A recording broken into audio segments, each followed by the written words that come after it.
Start किया जाए क्या आज का लेक्चर? बोलिए। तो पिछले क्लासेस में हम लोग पढ़ चुके थे principle of inheritance and variation. आज को जो ये लेक्चर होने वाला है या फिर अब जो सीरीज चलेगी, इस सीरीज का नाम है molecular basis of inheritance. Very important chapter, one of the सबसे लंबा चैप्टर है ये पूरे एनसीईआरटी का, सबसे इंपॉर्टेंट चैप्टर है। अब पिछले चैप्टर में हम लोग जेनेटिक्स पढ़े थे और जेनेटिक्स में हम लोगों ने जीन देखा था, ठीक है। हम लोगों ने डीएनए के बारे में चर्चा किए थे हल्का सा, हम लोगों ने क्रोमोसोम की बातें किया था, हम लोगों ने कैरेक्टरिस्टिक्स की बातें किए थे कि जो कैरेक्टर्स है वो एक जनरेशन से दूसरे जनरेशन में ट्रांसमिट होते हैं। किस में लोड होकर सर? क्रोमोसोम में लोड होकर। और कैरेक्टर को रेगुलेट कौन करता है? जीन रेगुलेट करता है। और जीन क्या है सर? डीएनए का एक ऐसा टुकड़ा है, स्पेसिफिक फ्रैगमेंट ऑफ डीएनए, जिसे हम क्या बोलते हैं? जीन बोलते हैं। और ये जीन हमारे कैरेक्टर को ट्रांसमिट करता है एक जनरेशन से दूसरे जनरेशन में। यानी सिंपल बोला जाए तो डीएनए है, डीएनए ही तो है हमारा जीन ना, कोई डाउट है? या जीन को बोल सकते हैं डीएनए है, क्लियर है।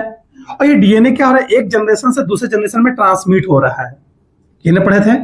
अब ये डीएनए का स्ट्रक्चर कैसा है, डीएनए के फंक्शंस क्या क्या है, ठीक है, किस तरीके से डीएनए अपने आप को रेगुलेट करता है, ठीक है, इस चीज को समझने वाले हैं। क्योंकि जीन अपने आप को एक्सप्रेस कैसे करता है? जीन अपने आप को एक्सप्रेस करता है in the form of protein, protein के फॉर्म में एक्सप्रेस करता है। आपको पिछले साल भी पढ़ाया था मैंने 11th क्लास में हल्का सा, और इस चैप्टर में पढ़े थे principle of inheritance and variation में। और इस चैप्टर में डिटेल समझेंगे कि जो जीन है यानी specific sequence of nucleotide sequence को हम बोलते हैं जीन, या स्पेसिफिक फ्रैगमेंट ऑफ डीएनए को बोलते हैं जीन। और ये डीएनए अपने आप को कन्वर्ट कर लेता है एमआरएनए में, और एमआरएनए अपने आप को कन्वर्ट कर लेता है किस में? प्रोटीन में। यानी कोई एक जीन अपने आप को एक्सप्रेस कैसे करता है? In the form of protein, protein बना के अपने आप को एक्सप्रेस करता है। तो ये जीन का जो स्ट्रक्चर है या डीएनए का स्ट्रक्चर है, डीएनए मॉलिक्यूलर लेवल पर कैसा दिखता है, वो मॉलिक्यूलर का स्ट्रक्चर कैसा होगा जो कि प्रोटीन बना के हमारे कैरेक्टर को रेगुलेट कर रहा है। हम लोग इस चैप्टर में यानी इस डीएनए के बारे में पढ़ने वाले हैं, इसके मॉलिक्यूलर स्ट्रक्चर को समझने वाले हैं। यानी और अगर चर्चा करें तो पिछले साल आपको सेल चैप्टर में पढ़ाया गया था कि दिस इज द सेल, और सेल के अंदर क्या है? न्यूक्लियस है। और न्यूक्लियस के अंदर क्या होता है सर? जेनेटिक मटेरियल होता है। अब ये जेनेटिक मटेरियल का नेचर कैसा है? Nature of the genetic material ये पढ़ने वाले हैं। इसका मॉलिक्यूलर स्ट्रक्चर कैसा है ये समझने वाले हैं। और ये अपने आप को एक्सप्रेस कैसे करता है ये समझने वाले हैं। क्लियर है? यानी मोटा मोटी बातें करें तो इस चैप्टर में हम लोग सेंट्रल डोग्मा की चर्चा करेंगे। सेंट्रल डोग्मा क्या होता है इसकी चर्चा किया जाएगा। इस चैप्टर में हम लोग डीएनए का स्ट्रक्चर पढ़ेंगे और डीएनए अपने आप को एमआरएनए में कैसे कन्वर्ट करता है, यानी ट्रांसक्रिप्शन कैसे होता है, ये पढ़ने वाले हैं।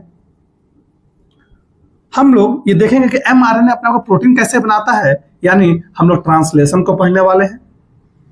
और आपने सेल साइकिल सेल डिवीजन में देखा था कि ड्यूरिंग द एस फेज में डीएनए अपने आप को क्या कर लेता है? डीएनए अपने आप को रिप्लिकेट कर लेता है, ये भी पढ़े थे। यानी डीएनए का रिप्लिकेशन पढ़ने वाले हैं, रिप्लिकेशन ऑफ डीएनए पढ़ने वाले हैं। ये सारी टॉपिक हम लोग इस चैप्टर में डिकोड करेंगे। साथ ही साथ पढ़ेंगे डीएनए फिंगरप्रिंटिंग पढ़ेंगे, और इस तरीके से आपका चैप्टर टोटल क्या हो जाएगा? समाप्त हो जाएगा। तो अभी चैप्टर का नाम लिख लेते हैं, स्टार्ट करते हैं। चैप्टर का नाम है मॉलिक्यूलर बेसिस ऑफ इनहेरिटेंस। हमने पिछले क्लास में देखा था इनहेरिटेंस क्या है। इट इज द प्रोसेस, एक ऐसा प्रोसेस है जिसके थ्रू कैरेक्टर एक जनरेशन से दूसरे जनरेशन में ट्रांसमिट होते हैं। तो क्या जो कैरेक्टर जो इससे ट्रांसमिट हो रहे हैं, जीन जो एक जगह से दूसरे जगह जा रहा है, वो जीन का मॉलिक्यूलर स्ट्रक्चर कैसा है, इसको हम लोग यहां पे पढ़ेंगे। तो चैप्टर का नाम लिखते हैं मॉलिक्यूलर बेसिस ऑफ इनहेरिटेंस।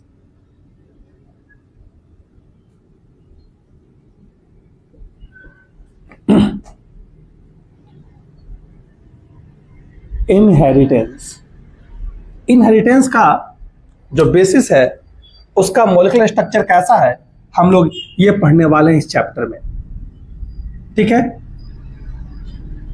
और इस चैप्टर में सबसे पहले वर्ड आता है जेनेटिक मटेरियल, और जिसकी चर्चा मैंने पिछले क्लास में भी किया था, पिछले चैप्टर में भी किया था। Genetic material. Sir genetic material क्या है? What do you mean by genetic material? All the information of cell एक ऐसा मटेरियल है जिसके सारे सेल की सारी इंफॉर्मेशन को कैरी करता है, ऐसे मटेरियल क्या बोलते हैं?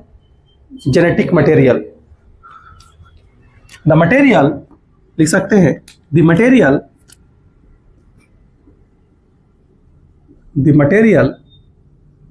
That carry all the information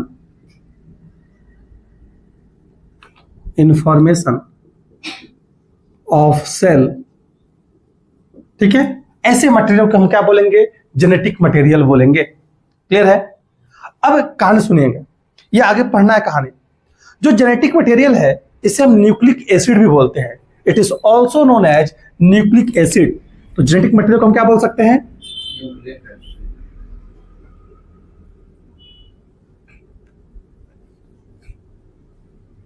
genetic material present in all the living organisms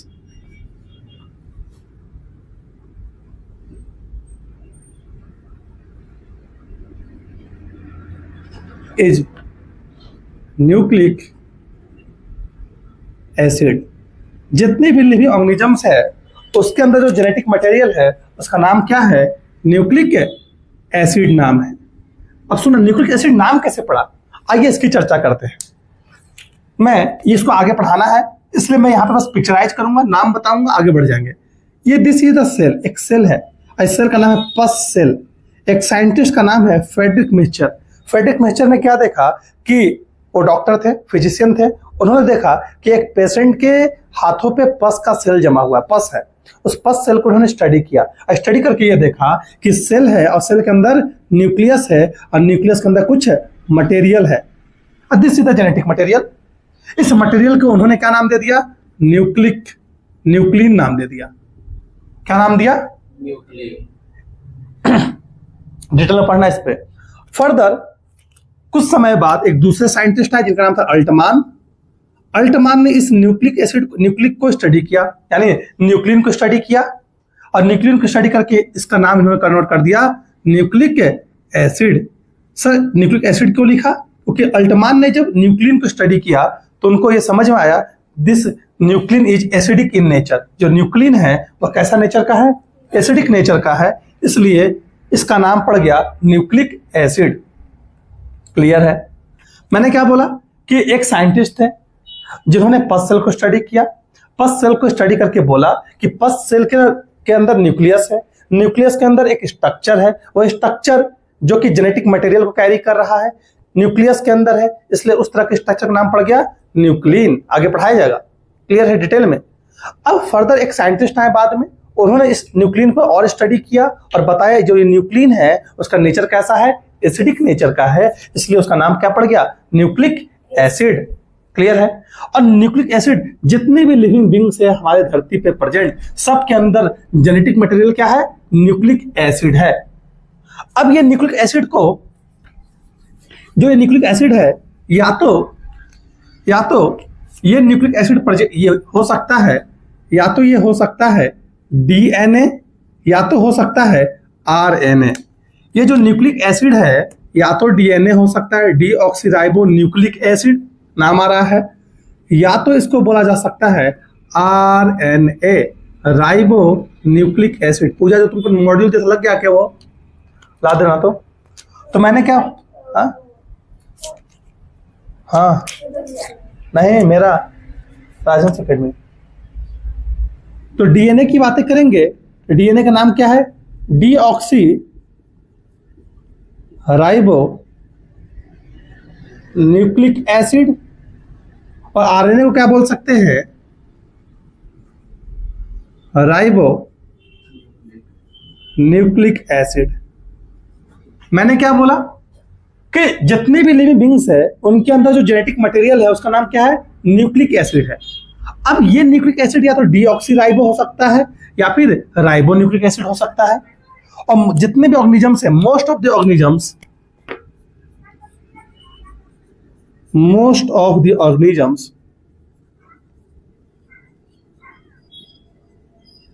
has DNA as a genetic material। Genetic material.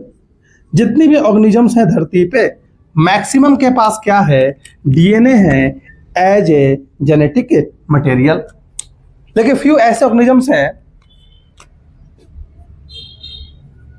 Some are RNA, some organisms has RNA as a genetic material. कुछ ऐसे organisms भी हैं जिनके पास RNA क्या है, एक genetic material है। Sir आइए चर्चा करते हैं उन ऑर्गेनिजम्स का नाम जिनके पास एग्जाम्पल लेके चलते हैं। एग्जाम्पल जैसे आपने देखा होगा पिछले क्लास में आपको पढ़ाया गया था, यानी पिछले साल की बातें मैं कर रहा हूं, बायोलॉजिकल क्लासिफिकेशन में टीएमवी वायरस का, tobacco mosaic virus, tobacco mosaic virus, ये एक ऐसा वायरस है जिसे टीएमवी वायरस बोलते हैं और इसके पास RNA as a genetic material present होगा। क्लियर होगा? इसे लिखा गया आरएनए जिनके पास है। दूसरा एग्जांपल ले सकते हैं corona virus. Corona virus, corona आया था सर, कोरोना वायरस क्या है, जेनेटिक मटेरियल उसका कैसा है, आरएनए है, आरएनए उनका जेनेटिक मटेरियल है। ठीक है। तीसरा है आपके बुक में क्यूबी बैक्टीरियोफाज, बैक्टीरियोफाज, ये वायरस का नाम है। ये एक ऐसा वायरस है जो इन्फेक्ट किसको करता है, बैक्टीरिया करता है। बैक्टीरियोफाज एक वायरस का नाम है, एक ऐसे वायरस होते हैं जो कि बैक्टीरिया को इन्फेक्ट करते हैं। क्लियर? तो मैंने क्या बोला, QB bacteriophage infect bacteria. Clear है? इटीसी है, बहुत सारे ऑप्शंस हो सकते हैं। तो मैंने अभी तक बस डिस्कस किया कि जितने भी लिविंग बींग्स हैं उनके पास nucleic acid as a genetic material present होगा। ये न्यूक्लिक एसिड या तो डीएनए हो सकता है या तो आरएनए हो सकता है। जितनी भी धरती पे ऑर्गेनिजम्स है, मोस्ट ऑफ द ऑर्गेनिजम्स के पास क्या है, डीएनए है एज ए जेनेटिक मटेरियल। अब सवाल यहाँ पे खड़ा हो सकता है कि sir most of the organisms के पास डीएनए ही जेनेटिक मटेरियल क्यों है, मोस्ट ऑफ द ऑर्गेनिजम के पास, मोस्ट के पास आरएनए क्यों नहीं है? बिकॉज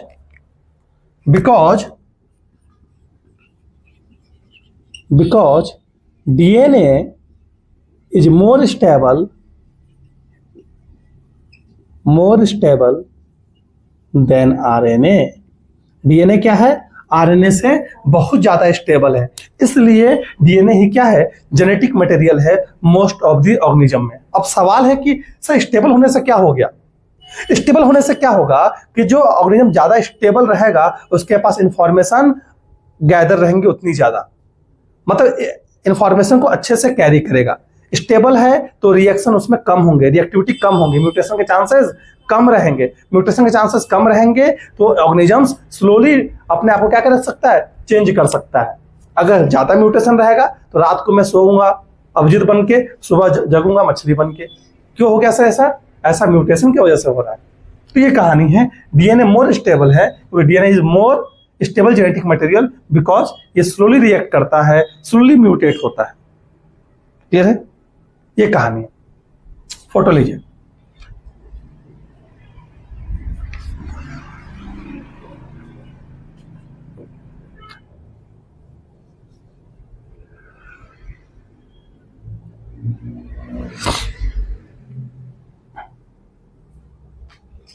क्लियर है? अब हम लोग इस चैप्टर में डिटेल में बातें करेंगे ओनली डीएनए का, क्योंकि हमको आरएनए उतना पढ़ना नहीं है। इस चैप्टर में ओनली डीएनए की बातें करेंगे, डीएनए कैसे वर्क करता है, डीएनए का स्ट्रक्चर कैसा है। तो आइए चैप्टर की शुरुआत करते हैं। अभी तक याद रखिएगा कि अभी तक हमने क्या बताया, न्यूक्लिक एसिड क्या है, जेनेटिक मटेरियल है। तो आइए न्यूक्लिक एसिड का स्ट्रक्चर को समझते हैं, कंपोनेंट ऑफ न्यूक्लिक एसिड को समझते हैं। कोई माला वाला नहीं पहना है? नहीं पहना तो कोई बात नहीं। तो मैंने क्या बोला, कंपोनेंट ऑफ न्यूक्लिक एसिड पढ़ने वाले हैं कि आखिर न्यूक्लिक एसिड हमारा जेनेटिक मटेरियल है, तो क्या न्यूक्लिक एसिड को समझ लेंगे तो क्या जेनेटिक मटेरियल को नहीं समझ जाएगा क्या? अगर हमें डीएनए को स्टडी करना है और हम जान रहे डीएनए क्या है, एक तरह का न्यूक्लिक एसिड है, तो क्या न्यूक्लिक एसिड को स्टडी कर लेंगे तो डीएनए की स्टडी नहीं हो जाएगी क्या? तो आइए टॉपिक का नाम लिखते हैं कंपोनेंट ऑफ न्यूक्लिक एसिड। ठीक है, ये जो न्यूक्लिक एसिड है ना, इसका एक और नाम है, इसको बोला जाता है पॉलीन्यूक्लियोटाइड। हमारा जेनेटिक मटेरियल क्या है? न्यूक्लिक एसिड है। न्यूक्लिक एसिड को हम बोल सकते हैं पॉलीन्यूक्लियोटाइड। ऐसा क्यों बोल रहे हैं अभी समझ में आ जाएगा। ये देखिए, अगर मैं ऐसा लिखूं, this is the nucleotide anti, ये एक न्यूक्लियोटाइड है, ये दूसरा न्यूक्लियोटाइड है, ये तीसरा न्यूक्लियोटाइड है, ये चौथा न्यूक्लियोटाइड है, न्यूक्लियोटाइड। ऐसे काफी सारे न्यूक्लियोटाइड आपस में बाइंड हो जाएंगे। तो बाइंड हो जाएंगे तो क्या ऐसा स्ट्रक्चर का फॉर्मेशन करेंगे? बोलिए, बाइंड होंगे तो क्या एक यूनिट को हम नहीं बोल सकते this is the monomer of nucleotide? Monomer of nucleotide, ठीक है। और पूरे को जब एक साथ हम स्टडी करेंगे तो क्या नहीं बोल सकते इसको? Polymer of nucleotide. और क्या इसी को हम एक वर्ड में बोलना चाहें तो क्या नहीं बोल सकते? पॉलीन्यूक्लियोटाइड बोल सकते हैं क्या? यही पॉलीन्यूक्लियोटाइड ही तो हमारा क्या है? न्यूक्लिक एसिड है, ठीक है। ऐसी न्यूक्लिक एसिड को हम क्या बोलते हैं? जेनेटिक मटेरियल बोल सकते हैं। तो आप जेनेटिक मटेरियल बोलो कि सेल के अंदर जेनेटिक मटेरियल है, या आप बोलो कि सेल के अंदर न्यूक्लिक एसिड है, या आप ये बोलो कि उसी न्यूक्लिक एसिड को हम पॉलीन्यूक्लियोटाइड बोलते हैं। क्लियर है? बात बराबर है, कोई डाउट है? अब सुनना ध्यान से, अगर मैं एक न्यूक्लियोटाइड को स्टडी कर लूं, अगर मैं एक न्यूक्लियोटाइड का स्टडी कर लूं तो क्या पूरे चेन की स्टडी नहीं कर लिए? मेरे पास माला है, किसका माला है? सोने का हार है। सोने के हार में सोने मोती है, सोने का हार क्यों बोलेंगे? हार हीरो का मोती है। डायमंड ना, डायमंड मतलब हीरा होगा ना सर। डायमंड का क्या है? डायमंड का मेरे पास चेन है। अगर मुझे चेन को स्टडी करना होगा तो मैं पूरा चेन को पढ़ना चाहूंगा कि एक डायमंड को पढ़ना चाहेंगे? एक डायमंड को अगर आप पढ़ लिए तो आप पूरे चेन को स्टडी कर लिए ना सर। उसी तरीके से है कि एक ट्रक में लबालब मिठाई भरी हुई है और सब रसगुल्ला भरा हुआ है। क्लियर है? अब ट्रक में क्या हर डिब्बे के रसगुल्ला को चखेंगे कि एक डिब्बा को चख लिए यानी सबको चख लिए? सबका टेस्ट सेम टू सेम होगा क्योंकि सबका नेचर क्या है? सेम है, सब रसगुल्ला है। उसी तरीके से एक न्यूक्लियोटाइड को अगर आप स्टडी कर लेते हो तो आप पूरे चेन को स्टडी कर लोगे। पूरे चेन यानी पॉलीन्यूक्लियोटाइड को स्टडी कर लिए, पॉलीन्यूक्लियोटाइड यानी न्यूक्लिक एसिड को स्टडी कर लिया, न्यूक्लिक एसिड यानी जेनेटिक मटेरियल को आप स्टडी कर लिए। क्लियर है? अब यही पॉलीन्यूक्लियोटाइड क्या बनाएगा? डीएनए बना सकता है। यही पॉलीन्यूक्लियोटाइड क्या बनाएगा? आरएनए बनाएगा। कोई डीएनए क्या है? Deoxyribonucleic acid. आरएनए क्या है? Ribonucleic acid. क्लियर है? आगे बढ़ते हैं।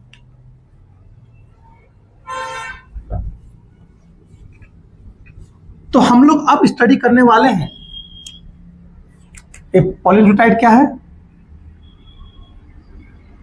Polymer of nucleotide. क्लियर है? कोई डाउट है? पॉलीमर ऑफ न्यूक्लियोटाइड यानी काफी सारे न्यूक्लियोटाइड मिलकर बनाएंगे, पॉलीन्यूक्लियोटाइड बनाएंगे। इसी को हम न्यूक्लिक एसिड भी बोलते हैं। क्लियर है? इसी को हम जेनेटिक मटेरियल भी बोलते हैं। तो आइए, कंपोनेंट ऑफ न्यूक्लियोटाइड, अगर मैं बोलूं कंपोनेंट ऑफ न्यूक्लिक एसिड यानी कंपोनेंट ऑफ न्यूक्लियोटाइड की चर्चा कर रहे हैं। तो आइए इनकी कंपोनेंट की चर्चा करते हैं, क्या क्या कंपोनेंट है। ये पिछले साल पढ़ाया गया है बायोमोलिक्यूल्स में आप लोग को। न्यूक्लियोटाइड का कंपोनेंट की चर्चा करेंगे तो पहला कंपोनेंट हमको यहां दिख जाता है,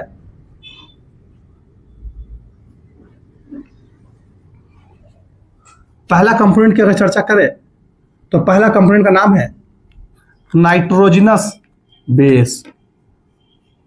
नाइट्रोजनस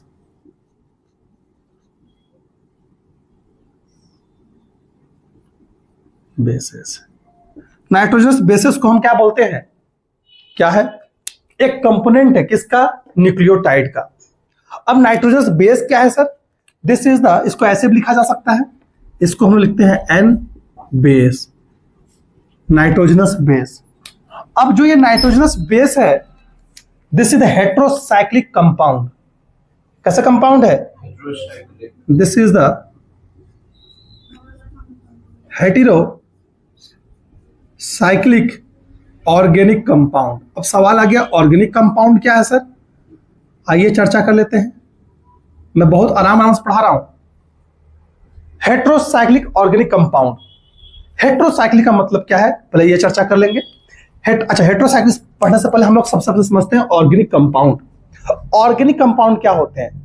ऑर्गेनिक कंपाउंड कहने का मतलब ये, जितने भी कंपाउंड जो लिविंग, उसका सोर्स क्या हो, लिविंग बीइंग हो। क्या ऐसे कंपाउंड जिनका सोर्स क्या हो, लिविंग बीइंग हो, ऐसे कंपाउंड को हम क्या बोलते हैं? ऑर्गेनिक कंपाउंड बोलते हैं। क्लियर है? और ये भी बोल सकते हैं, जितने भी कार्बन कंटेनिंग कंपाउंड होते हैं जनरली हम उनको क्या बोलते हैं? ऑर्गेनिक कंपाउंड बोलते हैं। जनरली बोल रहे हैं, जैसे CO2 कार्बन कंपाउंड है लेकिन ऑर्गेनिक नहीं है, लेकिन इथेनॉल C2H5OH ऑर्गेनिक कंपाउंड है क्योंकि उसका सोर्स क्या है? लिविंग है। जहां जिसका भी सोर्स लिविंग हो, ऐसे कंपाउंड जो लिविंग बीइंग में प्रेजेंट है या उनका सोर्स लिविंग बीइंग है, तो उन कंपाउंड क्या बोलते हैं? Organic compound. पता नहीं, आप पढ़ के आइए, केमिस्ट्री हम नहीं पढ़ाएंगे। तो जितने भी सोर्स ऑर्गेनिक कंपाउंड है, जितने भी सोर्स लिविंग बीइंग है, उनको हम बोलते हैं ऑर्गेनिक कंपाउंड। अब यहां पे नाम क्या है? हेट्रोसाइक्लिक। एक वर्ड आया हेट्रोसाइक्लिक। हेट्रोसाइक्लिक का मतलब क्या है? अब आपको पढ़ाया गया होगा ऑर्गेनिक कंपाउंड में कि ऑर्गेनिक कंपाउंड कैसे होते हैं? कार्बन कंटेनिंग कंपाउंड होते हैं। ये कंपाउंड के पास प्रॉपर्टी होती है, ये कंपाउंड कार्बन से बने होते हैं और कार्बन के पास कैटिनेशन प्रॉपर्टी होती है कि वो लॉन्ग चेन का फॉर्मेशन कर सकता है, लॉन्ग स्ट्रेट चेन का फॉर्मेशन कर सकता है, लॉन्ग ब्रांच चेन का फॉर्मेशन कर सकता है। ये पढ़े थे, ये कार्बन की प्रॉपर्टी होती है। दूसरी प्रॉपर्टी क्या पढ़े होंगे आप लोग केमिस्ट्री में कि कार्बन क्या कर सकता है? कार्बन एक क्लोज्ड लूप का फॉर्मेशन कर सकता है, यानी क्लोज चेन का फॉर्मेशन कर सकता है। यानी जो ये ऑर्गेनिक कंपाउंड है, या तो ये स्ट्रेट चेन हो सकते हैं, कार्बन कंपाउंड है स्ट्रेट चेन हो सकते हैं, या फिर ये क्लोज्ड चेन हो सकते हैं, क्लोज्ड चेन हो सकते हैं। क्लियर है? और आप इस क्लोज चेन में क्या देख रहे हैं? एक मिनट रुकिएगा। हेलो हेलो, हाँ सर, मार्कर लेके आ गए हैं सर। हम ब्लू और ग्रीन वाला इंक मंगा लिए हैं, अभी पूजा से मंगवाए थे, रेड और ग्रीन। पेमेंट हो गया सर उसका? ठीक, आप यहाँ बोले हैं सर लाने के लिए हरा वाला लाइन का? हाँ बोले थे, आया हुआ है। अच्छा आया हुआ था, अब बहुत दिन से वेट कर रहे थे, आया नहीं था तो हम सोचे। ठीक ठीक ठीक। तो मैंने क्या बोला?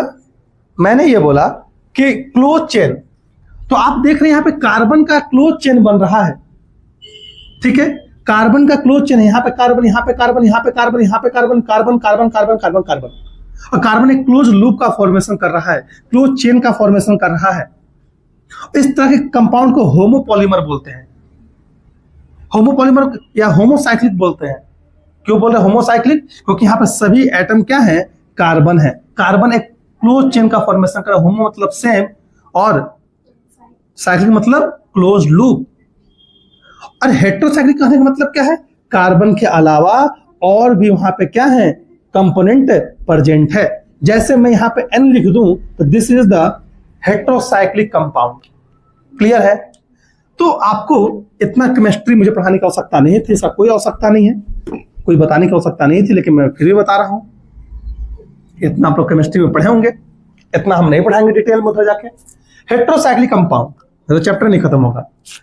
हेट्रोसाइक्लिक कंपाउंड कहने का मतलब है ऑर्गेनिक कंपाउंड है। ठीक है, nitrogen base, nitrogen containing compound है, हेट्रोसाइक्लिक ऑर्गेनिक कंपाउंड है। और ये नाइट्रोजन बेस दो टाइप के हो सकते हैं।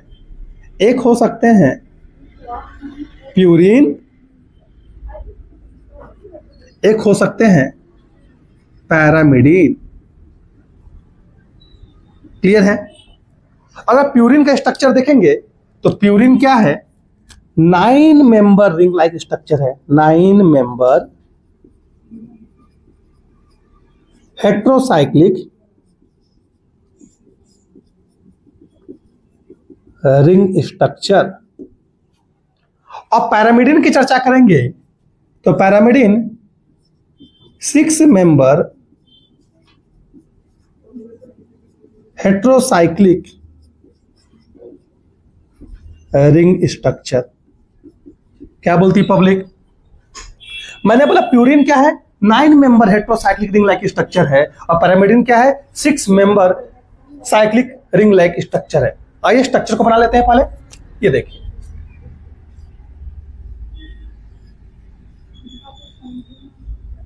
ठीक है।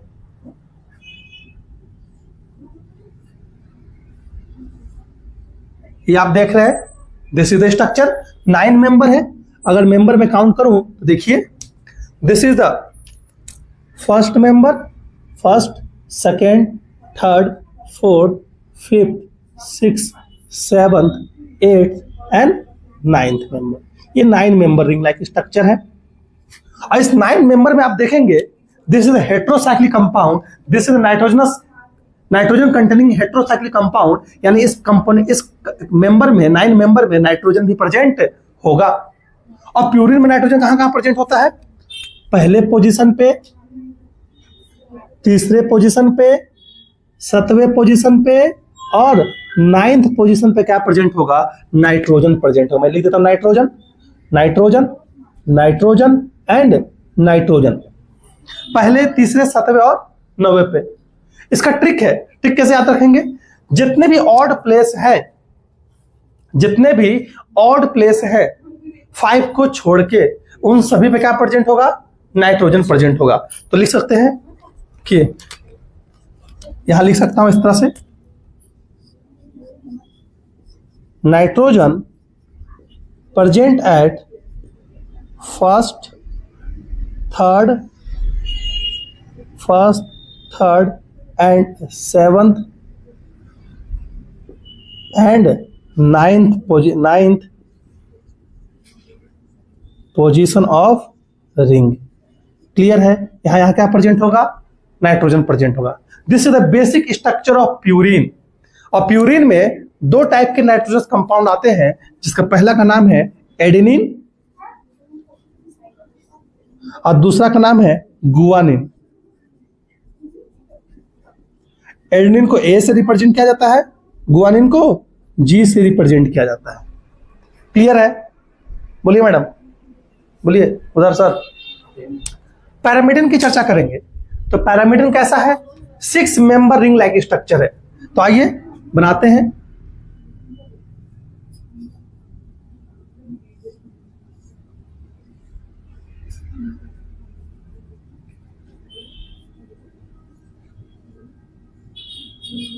आप देख रहे हैं 6 मेंबर रिंग लाइक स्ट्रक्चर है। कौन सर? आपका पैरामिडिन। नाम ले देते हैं 1, 2, 3, 4, 5 एंड 6। जहां पे आप देखेंगे, मैंने अभी जस्ट बताया था, 1, जितने भी ऑड प्लेस हैं 5 को छोड़ के सब जगह क्या प्रेजेंट होगा? नाइट्रोजन होगा। तो यहाँ ऑड प्लेस क्या है? 1 है पहला, दूसरा 3 है, फिर 5 और 6 यहाँ पे तो है ही सर, तो 5, 6 को छोड़ दीजिए। 5 ऑड प्लेस था, 5 पे बैठेगा नहीं, और 6 मेंबर का रिंग है। जहां पे मैंने क्या लिख सकता है यहाँ पे? Nitrogen present at first and third position of ring. Clear है? कोई डाउट है? तो ये आपने देखा कि किस तरीके से पैरामिडिन का बेसिक स्ट्रक्चर है। अब पैरामिडिन में 3 चीज आते हैं, 3 आपके नाइट्रोजनस बेस आते हैं। पहला है साइटोसिन, जिसको सी से रिप्रेजेंट करते हैं। दूसरा है यूरासिल, जिसे यू से रिप्रेजेंट करते हैं। और लास्ट है थाइमिन, जिसे हम टी से रिप्रेजेंट कर रहे हैं। उधर बातें मत करो। थाइमिन। तो आपने क्या देखा कि this is the basic structure of nitrogenous base. आपने देखा नाइट्रोजन बेस कैसे हो सकते हैं? प्यूरिन हो सकते हैं। नाइट्रोजन बेस कैसे हो सकते हैं? पैरामिडिन हो सकते हैं। प्यूरिन में क्या क्या आएंगे? एडेनिन आएंगे, गुआनिन आएंगे। और उनका बेसिक स्ट्रक्चर आप लोगों ने देखा। यहाँ पे बेसिक स्ट्रक्चर है। एडेनिन का स्ट्रक्चर बेसिक स्ट्रक्चर ही होगा। अब अलग अलग पोजीशन पर अलग अलग ग्रुप ऐड हो जाएंगे और हो जाएगा एडेनिन। स्ट्रक्चर बनाने की आवश्यकता नहीं है, नहीं आएगा पूछने के लिए। आपके क्लास 11th वाले बुक में एडेनिन का दिया गया स्ट्रक्चर, यूरासिल का स्ट्रक्चर दिया गया है, आप देखिएगा this is the basic structure adenine का होगा। ऐसे में अलग अलग जगह पे अलग अलग ग्रुप ऐड हो जाएंगे, जैसे कि एडेनिन में मिथाइल ग्रुप ऐड हो जाता है तो बन गया एडेनिन बेसिक स्ट्रक्चर में। सेम उसी तरीके से आप देखिए पैरामिडिन में साइटोसिन, यूरासिल, थाइमिन, और इसमें बेसिक स्ट्रक्चर आपको ये दिख रहा है। क्लियर है? ये बेसिक स्ट्रक्चर है। क्लियर है? ये आपने यहां तक देखा और आपने अभी तक पढ़ा क्या कि नाइट्रोजन बेस 4 तरह के हो सकते हैं, सॉरी 5 तरह के हो सकते हैं, adenine, guanine, cytosine, uracil and thymine. This is the one component of the nucleotide जिसका नाम था क्या? Nitrogenous base. हम दूसरे कंपोनेंट की चर्चा कर रहे हैं यहां पे, और दूसरा कंपोनेंट हमारा होने वाला है सुगर। क्या है? सुगर है। और कैसा सुगर है? पेंटोज सुगर है। Pentose sugar. पेंटोज सुगर कहने का मतलब क्या? 5 कार्बन यहां प्रेजेंट होंगे। मैं ऐसे लिख दिया, 5 कार्बन प्रेजेंट होंगे इस सुगर में। और पेंटोज सुगर यानी 5 कार्बन का सुगर है, और इस सुगर में 2 टाइप के सुगर प्रेजेंट होंगे। 2 टाइप के सुगर प्रेजेंट होंगे। एक का नाम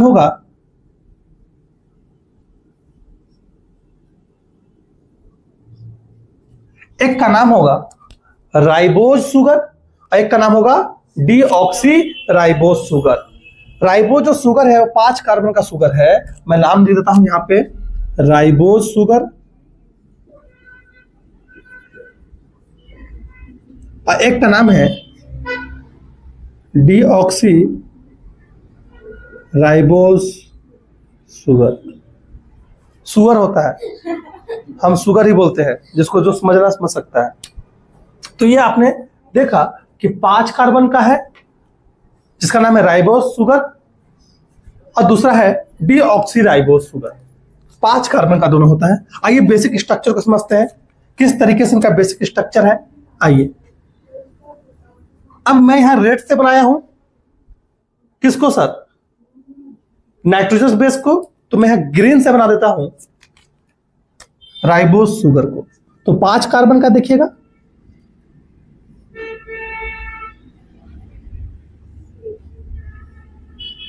this is the structure of ribose sugar. और इसमें आप लोग देख क्या रहे हैं, अलग अलग जगह पे कंपोनेंट प्रेजेंट होगा। देखिए कैसे,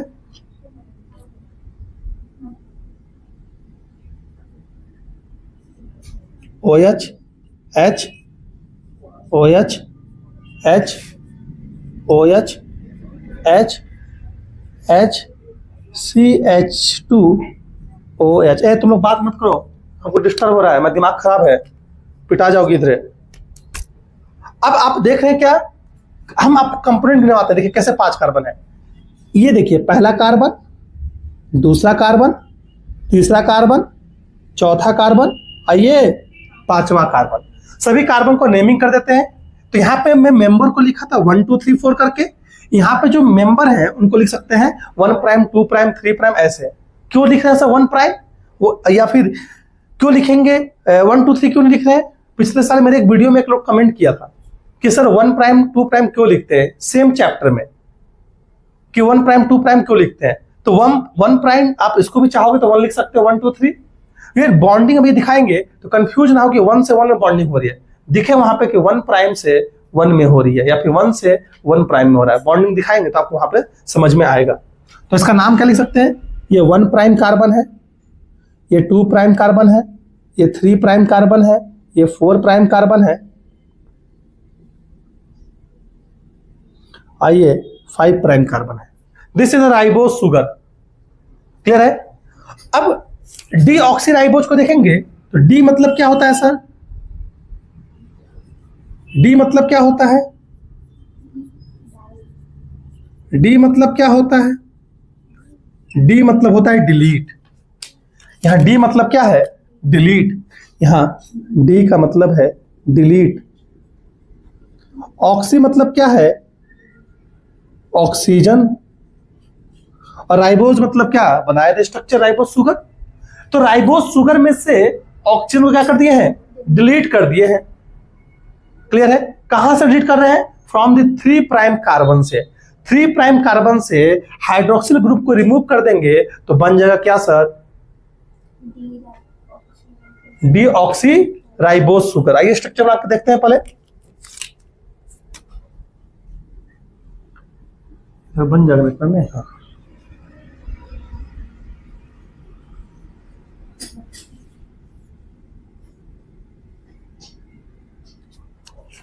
ये देखिए ये स्ट्रक्चर है। मैं स्ट्रक्चर को बनाता हूं।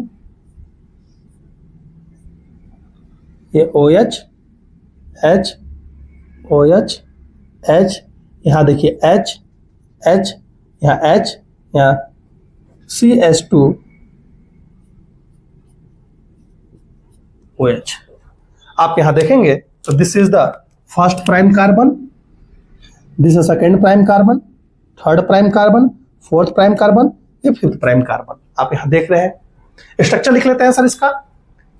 या 1 prime, 2 prime, 3 prime, 4 prime, 5 prime carbon. 5 carbon का है। बस डिफरेंस क्या है कि इसमें थर्ड प्राइम पे OH ग्रुप है या थर्ड प्राइम पे H ग्रुप है। एक ऑक्सीजन वहां से क्या हो गया है, हट गया है, डिलीट हो गया है। तो यहां पे मैं ऐसे बना सकता हूं।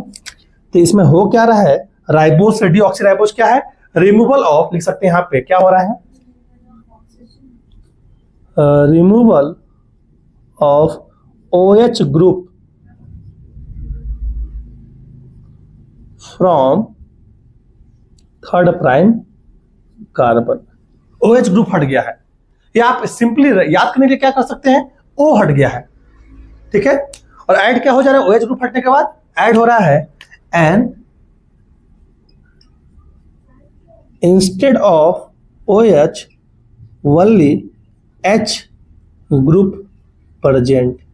H ग्रुप क्या है, प्रेजेंट है। लिख सकते हैं क्या, OH ग्रुप क्या बोलते हैं, हाइड्रोक्सिल ग्रुप बोलते हैं, क्योंकि O थोड़ा ना अकेले हटेगा, O एक साथ OH ग्रुप हटेगा, वहां पे क्या प्रेजेंट हो गया, H ग्रुप प्रेजेंट हो गया। तो याद करने के लिए कि delete of oxygen, third prime carbon पे एक ऑक्सीजन की कमी है। अब यहीं से समझना है, डीएनए में क्या है, डीऑक्सी राइबो न्यूक्लिक एसिड, और आरएनए में क्या है, राइबो न्यूक्लिक एसिड है। दोनों में डिफरेंस है कि जो आरएनए होगा, आरएनए में जो शुगर होगा उसके थर्ड प्राइम पे OH ग्रुप प्रेजेंट होगा, और डीएनए में जो शुगर होगा उसके थर्ड प्राइम पे OH ग्रुप प्रेजेंट नहीं होगा। तो ऐसा क्या हो गया सर, इसी की वजह से जो डीएनए है, डीएनए की स्टेबिलिटी आपको ज्यादा देखने को मिलेगा और आरएनए की स्टेबिलिटी उतनी ज्यादा देखने को नहीं मिलता है, क्योंकि थर्ड प्राइम पे क्या है, यहाँ पे हाइड्रोक्सिल ग्रुप है, यानी एक O प्रेजेंट है। और हम जानते हैं O के पास क्या होता है, 2 लोन पेयर होता है। दिस इज ऑक्सीजन, एक लोन, दूसरा लोन पेयर। और लोन पेयर क्या कर सकता है, दूसरे को डोनेट कर सकता है, जिसकी वजह से इसकी रिएक्टिविटी क्या हो जाती है, बढ़ जाती है, इसकी रिएक्टिविटी कम हो जाती है, जिसकी वजह से ये लेस स्टेबल होता है और ये मोर स्टेबल होता है। और हम जानते हैं डीएनए में क्या है, डीऑक्सीराइबोज शुगर है, जो कि मोर स्टेबल है, क्योंकि इसके थर्ड प्राइम पे OH ग्रुप प्रेजेंट नहीं है। कोई डाउट है, कोई डाउट, यही कहानी। आगे बढ़ेंगे।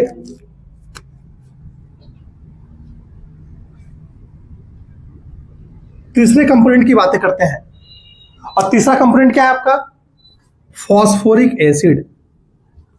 तीसरा कंपोनेंट की चर्चा करेंगे। तो तीसरा कंपोनेंट क्या है, फॉस्फोरिक एसिड, या इसी को फॉस्फेट भी बोलते हैं। आप फॉस्फोरिक एसिड का स्ट्रक्चर देखेंगे तो इसका फॉर्मूला क्या होता है, H3PO4। H3PO4। आइए स्ट्रक्चर देख लेते हैं।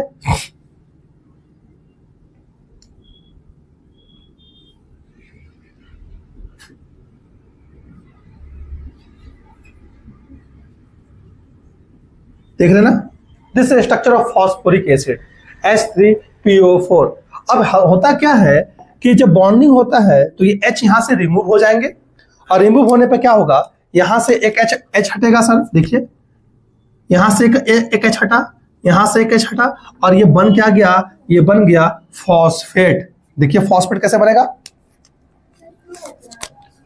दिखाएंगे ना क्यों हटेगा एच, अभी बस बता रहे हैं क्या बनेगा, फॉस्फेट।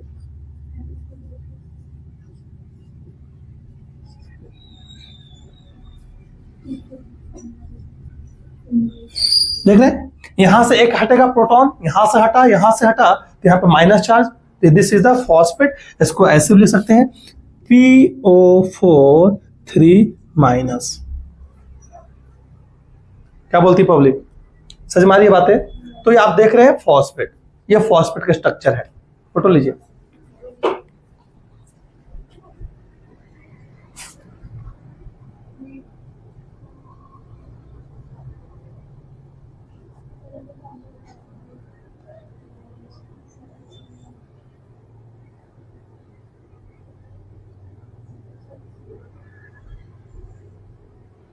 कोई डाउट है?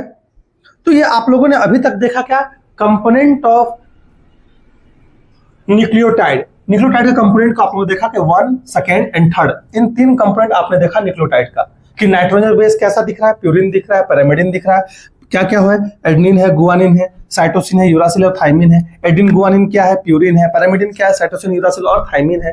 आपने देखा पेंटोस शुगर, पेंटोस शुगर में क्या है, राइबोस शुगर है, राइबोस शुगर का स्ट्रक्चर देखा, डीऑक्सीराइबोस का स्ट्रक्चर देखा, और फॉस्फोरिक एसिड में क्या देखा, फॉस्फेट देखा। अब अगर ध्यान से देखेंगे तो आपने अभी जस्ट पढ़ा कि हम ये न्यूक्लियोटाइड का स्ट्रक्चर देखा, और न्यूक्लियोटाइड क्या बनाएगा, पॉलीन्यूक्लियोटाइड बनाएगा। ऐसी पॉलीन्यूक्लियोटाइड को हम क्या बोलते हैं, न्यूक्लिक एसिड बोलते हैं। यानी यही न्यूक्लिक एसिड क्या है, डीएनए है, यही न्यूक्लिक एसिड क्या है, आरएनए है। अब समझ में आ रहा है कि इसका एसिडिक नेचर क्यों है, क्योंकि उसका कंपोनेंट क्या है, फॉस्फोरिक एसिड है। This phosphate provide the acidic nature to the this nucleic acid. Clear है, ये कहानी था। फोटो ले लिए, आगे बढ़ेंगे। अब हम लोग पढ़ने वाले हैं कंपोनेंट पढ़े, आई कंपोनेंट कैसे बाइंड होते हैं, कैसे बॉन्डिंग बनाएंगे और एक न्यूक्लियोटाइड का फॉर्मेशन करेंगे। अभी हम लोग कंपोनेंट को पढ़े, आइए कंपोनेंट किस तरीके से बॉन्ड बना के एक न्यूक्लियोटाइड का स्ट्रक्चर का फॉर्मेशन करते हैं, आइए इसकी चर्चा करते हैं। क्लियर है? और वहां पर समझ में आ जाएगा कि OH ग्रुप क्यों हटा, सॉरी H ग्रुप क्यों हटा।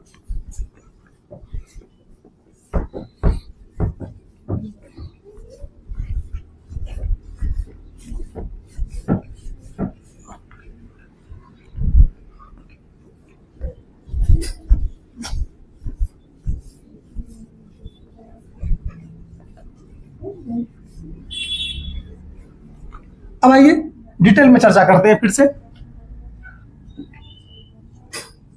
न्यूक्लियोटाइड कैसे बन रहा है।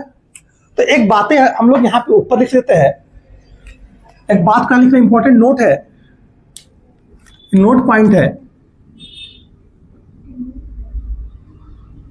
नोट पॉइंट ये है कि सबसे पहले क्या होगा कि जो नाइट्रोजनस बेस है, नाइट्रोजनस बेस बॉन्ड बनाएगा शुगर के साथ, और इस बॉन्ड को बना जब नाइट्रोजन बस शुगर के साथ बॉन्ड बनाएगा तो इस स्ट्रक्चर को एक साथ हम लोग बोलते हैं न्यूक्लियोसाइड। क्लियर है? और फर्दर ये जो न्यूक्लियोसाइड है, ये जो न्यूक्लियोसाइड है, ये न्यूक्लियोसाइड क्या करेगा, this nucleoside form a bond with phosphate, और जैसे ही फॉस्फेट के साथ बॉन्ड बनाएगा, अब इस स्ट्रक्चर को बोलेंगे न्यूक्लियोटाइड।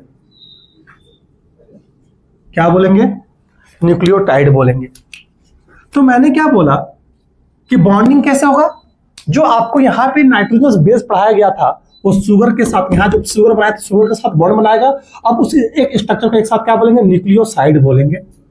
और जो ये न्यूक्लियोसाइड बनेगा वो फॉस्फेट के साथ बॉन्ड बनाएगा और क्या कहलाएगा, न्यूक्लियोटाइड है। अब कैसे पहचानेंगे, सवाल आता है, 4 ऑप्शन देते हैं, कैसे पहचानेंगे न्यूक्लियोसाइड है कि न्यूक्लियोसाइड है। तो न्यूक्लियोसाइड पहचानने का तरीका यह है, न्यूक्लियोसाइड एंड विथ सफिक्स और ये nucleotide and with suffix,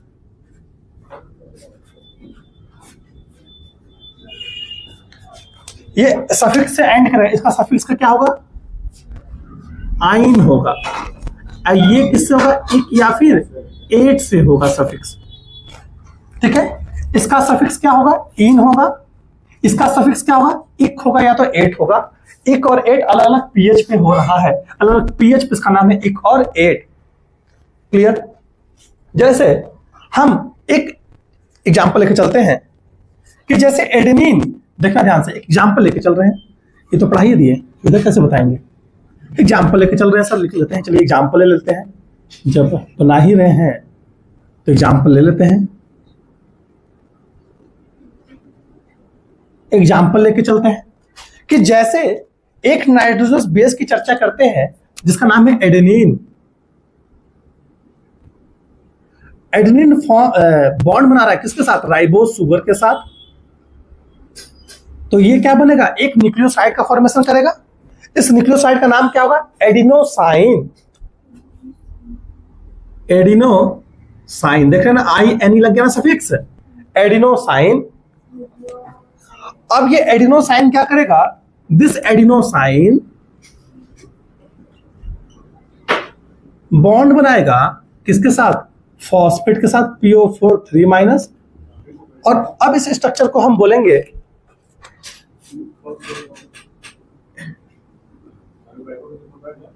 adenylate. Adenylate या इसी को एडिनाइलिक एसिड भी बोलेंगे। जब अगर इक लगेगा तो इक के साथ एसिड वर्ड आएगा, और इक नहीं लगेगा तो एट बोलेंगे। ये नाम अलग अलग क्यों हो रहा है सर? ये अलग अलग पीएच पे चर्चा करेंगे। अगर आप नर्सिंग में जाते हैं, MBBS में जाते हैं, या फिर मास्टर्स कोर्स करेंगे, बायोकेमिस्ट्री पढ़ेंगे, तब आपको ये पढ़ाया जाएगा। और हमसे पढ़ना चाहते हैं तो हम भी पढ़ा देंगे। तो क्योंकि मेरा स्पेशलाइजेशन फील्ड क्या है? बायोकेमिस्ट्री है। तो बायोकेमिस्ट्री में ये बताया जाएगा कि इक और एट क्यों लिख रहे हैं। जैसे पिछले साल पढ़े होंगे क्रेब साइकिल में ऑक्जेलिक एसिड ऑक्जेलेट पढ़े होंगे, सिट्रिक एसिड सिट्रेट पढ़े होंगे। क्लियर है? ग्लूटामिक एसिड ग्लूटामेट पढ़े होंगे। क्लियर है? कोई डाउट है? ऐसे नाम है अलग अलग। जैसे एसिटिक एसिड एसिटेट भी बोलते हैं उसे। ये पीएच पे है, अलग अलग पीएच पे उसका नाम अलग अलग होता है। तो एडिनाइलेट, तो ये एडिनाइलेट क्या है? न्यूक्लियोटाइड है। ऑप्शन आ जाएगा तो नहीं मार लेंगे सर, न्यूक्लियोटाइड है। एडिनोसाइन नहीं मार देंगे सर, न्यूक्लियोसाइड है। ये कहानी था। ये इंपॉर्टेंट नोट है कि बॉन्डिंग कैसे होगी कि नाइट्रोजन बेस शुगर के साथ बॉन्ड बनाएगा और बनाएगा न्यूक्लियोसाइड। न्यूक्लियोसाइड फॉस्फेट के साथ बॉन्ड बनाएगा, बनाएगा न्यूक्लियोटाइड। याद रहेगा क्या? उसी तरीके से adenylate, uridylate, thymidylate, cytidine, uridine, thymidine. ठीक है, ये ऐसे का नाम आते हैं। आप ये जितने नाम बोले आपको पहचानना है कि इस नाम में से कौन न्यूक्लियोटाइड है और कौन न्यूक्लियोसाइड है। क्लियर? ये पिक्चर है, आइए लिखवाया गया था पिछले साल, यानी बायोमोलिक्यूल्स में। आइए आगे डिटेल में चर्चा करते हैं।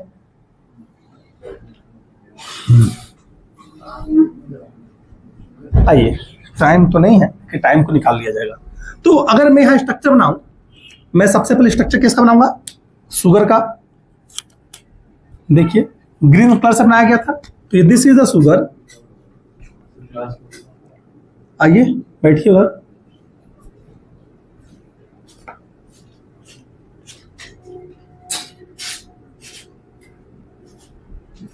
दिस इज द शुगर, और शुगर में आपको बनाया गया था यहां पे OH OH H, यहां पे H लिख रहे हैं। क्यों H लिख रहे हैं? क्योंकि हम डीएनए का स्ट्रक्चर बनाए। This is the deoxyribose sugar. और यहां क्या बनाएंगे? H, और यहां क्या है? CH2OH। This is the sugar. और शुगर का आप ये देख रहे हैं, this is the first prime, second prime carbon, third prime carbon, fourth prime carbon, और ये फिफ्थ प्राइम कार्बन। आपने देखा? This is the deoxyribose sugar. Clear है? और ये शुगर क्या करेगा? नाइट्रोजनस बेस के साथ बॉन्ड बनाएगा। तो मैं यहां पे क्या बना दूं? प्यूरिन बनाऊं कि पैरामिडिन बनाऊं? प्यूरिन बना देते हैं सर। बोले हैं एक लोग कि प्यूरिन बना रही है। तो आइए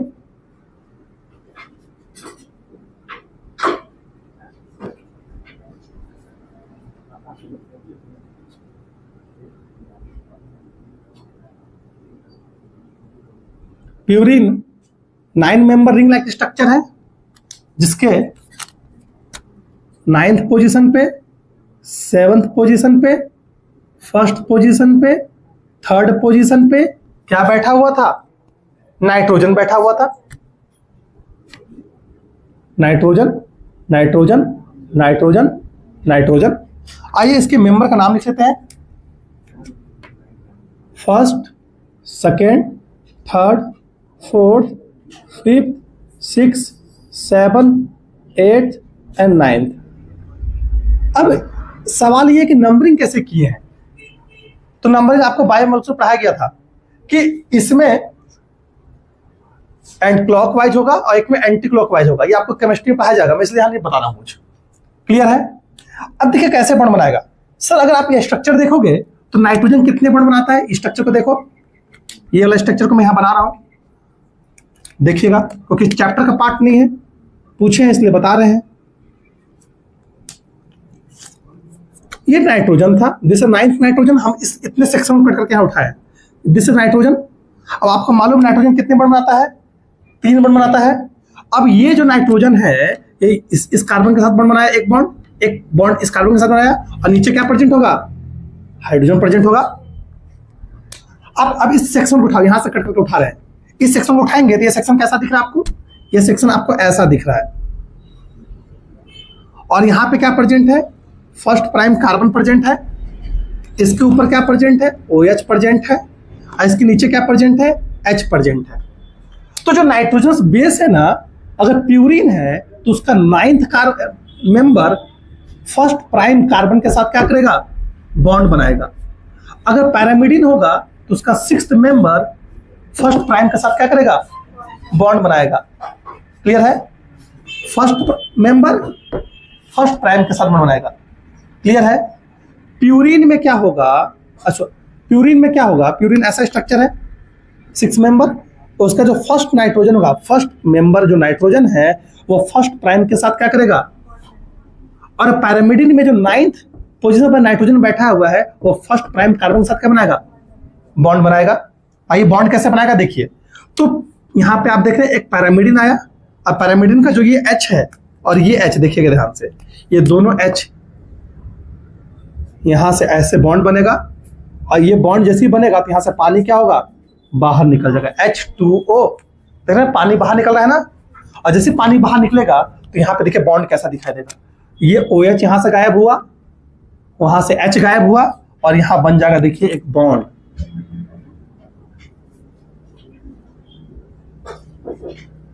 देख रहे हैं, दिस इज द बॉन्ड। इस बॉन्ड को क्या बोलते हैं? N glycosidic bond. इस बॉन्ड का नाम क्या है?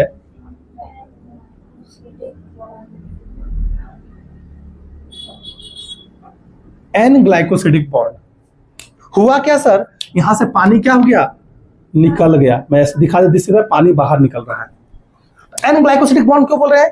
सर यहां पे नाइट्रोजन शुगर के साथ बॉन्ड बना रहा है। एन मतलब नाइट्रोजन, ग्लाइको मतलब शुगर, सिडिक मतलब, सिडिक बॉन्ड मतलब क्या? रिमूवल ऑफ पानी। पानी निकलेगा और यहां पे एन ग्लाइकोसिडिक बॉन्ड बन गया। क्लियर है? समझ में आ रही बात है क्या? ये तो इस तरीके से अब इस पूरे स्ट्रक्चर को एक साथ क्या बोलेंगे? अगर मुझे इस पूरे स्ट्रक्चर को नेम करना हो तो इस पूरे स्ट्रक्चर को मैं एक साथ क्या न्यूक्लियोसाइड नहीं बोल सकता? This is the nucleoside. बोलिए सर, बोल सकते हैं सर?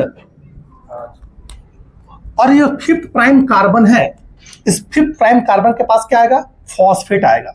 और फॉस्फेट के स्ट्रक्चर को हम कैसे दिखा दें? हम यहाँ पे ब्लैक से दिखा देते हैं। फॉस्फेट देखिएगा, P डबल बॉन्ड O, यहां पे OH प्रेजेंट होगा सर, यहां पे OH प्रेजेंट होगा सर, यहां पे OH प्रेजेंट होगा। मैं इस स्ट्रक्चर को ऐसे लिख देता हूं, H। बॉन्ड बनेगा तो यहां भी क्या होगा? पानी रिमूव होगा। देखना ध्यान से, क्या होगा? पानी रिमूव। देखिए कैसे, ये H, ये H, H2O, ये यहां से गायब होगा। क्या इससे पानी गायब होगा ना सर? जब गायब होगा तो देखिए क्या बचा?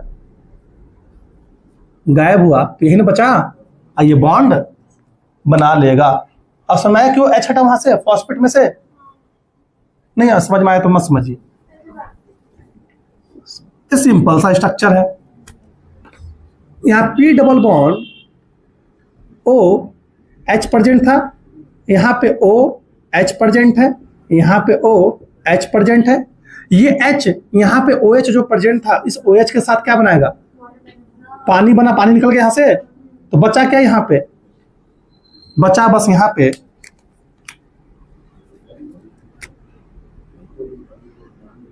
CH2OH, और ये यहाँ पे आप देख रहे हैं बॉन्ड जो 5 प्राइम कार्बन है।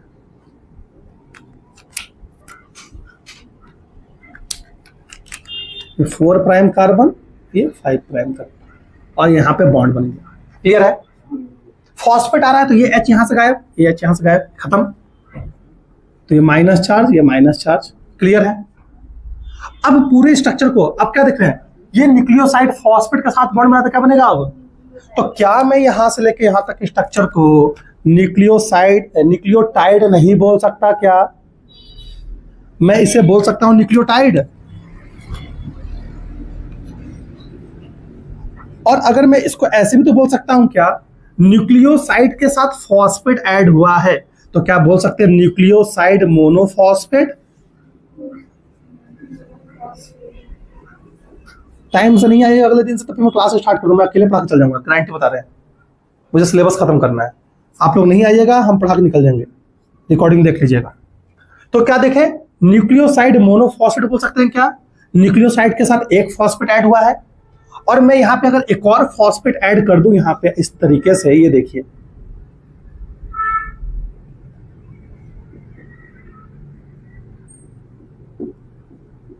तो क्या अब स्ट्रक्चर अभी भी ये न्यूक्लियोटाइड है ना, न्यूक्लियोटाइड फॉस्फेट ऐड हुआ है ना बस, तो क्या इसको बोल सकते हैं न्यूक्लियोसाइड डाइफॉस्फेट, 2 फॉस्फेट ऐड हो गया न्यूक्लियोसाइड के साथ। तो अब यहां से लेके यहां तक स्ट्रक्चर को हम बोला जा सकता है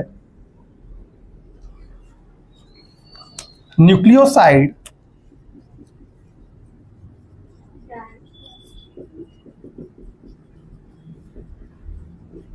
बोल सकते हैं।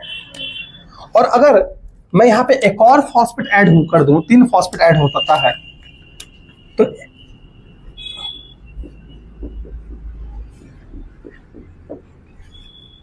तो इसको क्या बोल सकते हैं, अब यहां से लेके यहां तक का जो स्ट्रक्चर है, क्या उसे मैं नहीं बोल सकता न्यूक्लियोसाइड ट्राइफॉस्फेट, न्यूक्लियोसाइड के साथ 3 फॉस्फेट ऐड हुआ है, 1 2 3, तो बोल सकते हैं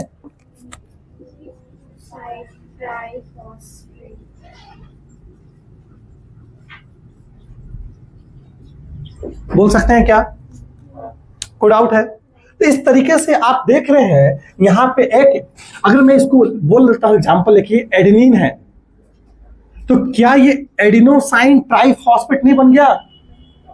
एडेनिन है, शुगर के साथ बॉन्ड बनाएगा तो एडिनोसाइन बोलेंगे, एडिनोसाइन न्यूक्लियोसाइड है, adenosine monophosphate, adenosine diphosphate, adenosine triphosphate. Adenosine triphosphate is the ATP, energy currency, ATP adenosine triphosphate structure नहीं बन गया, तो एटीपी है क्या, न्यूक्लियोटाइड है। तो सर ये ट्राइफॉस्फेट क्यों होता है, अभी आगे पढ़ाएंगे जब डीएनए रिप्लिकेशन, तो डीएनए रिप्लिकेशन में क्या होता है, हंस देगा मार के मुंह तोड़ देंगे, दिमाग मत खराब करो,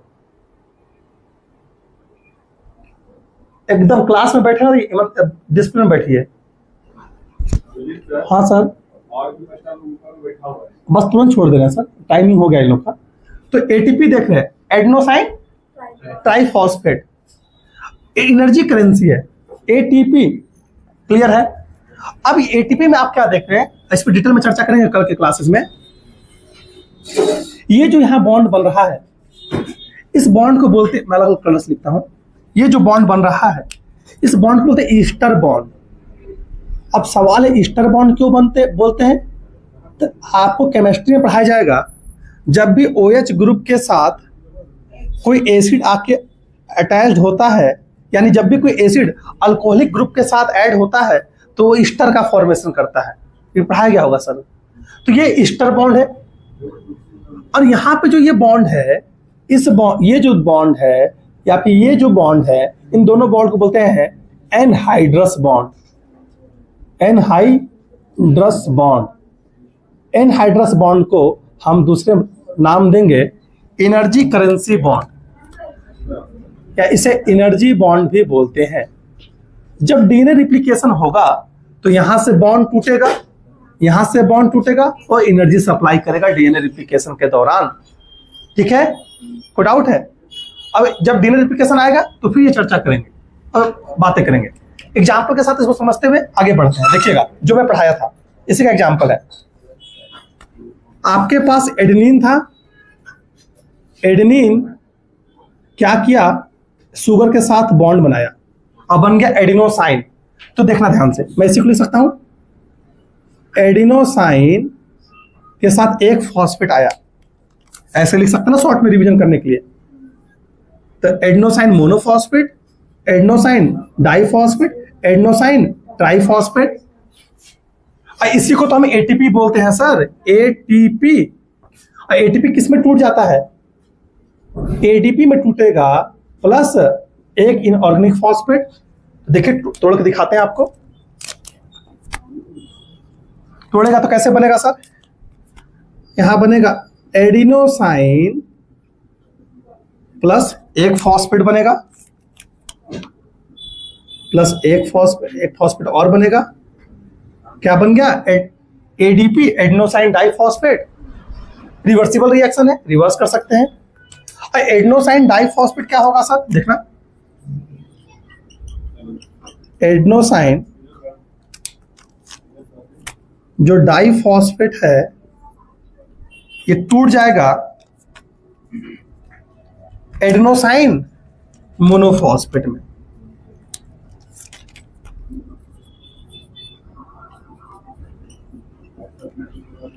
एडिनोसाइन मोनोफॉस्फेट में टूट जाएगा। ये कहानी आप देख रहे हैं।